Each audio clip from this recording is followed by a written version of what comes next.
I like biographies in general. Biographies, I think, are really always, really interesting read. What do you learn from them?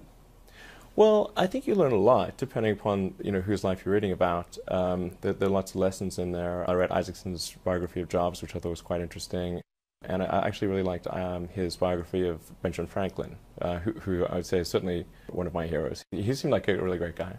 And you actually managed to incorporate any of this into your own strategy, your own way of doing business, your own ethos and philosophy? Well, I think in the case of Franklin, he did what needed to be done at the time it needed to be done. So, he was in different fields, and he sort of thought about, okay, what's the important thing that needs to be accomplished right now, and then worked on that. Are you an online, on tablet, a Kindle, or a crinkle of the paper?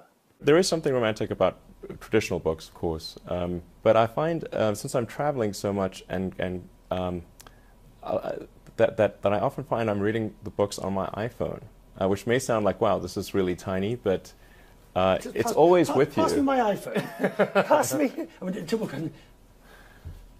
You're not reading the Howard Hughes book on your iPhone. Yes, I am. Yeah. You're reading a Howard Hughes book on something the size of this. Yes. it's small, but it works.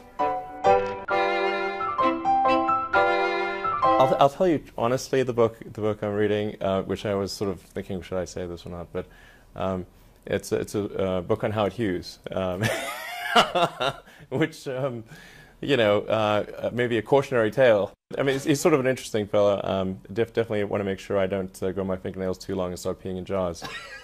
You beat me to the line. I was just about to Right. say, why Howard Hughes? What is it about him that you found interesting? I've just been meaning to read a book about him for ages, and I haven't. And so I'm broadly aware of his sort of the things he's done. And I saw the movie The Aviator, and and a few other things.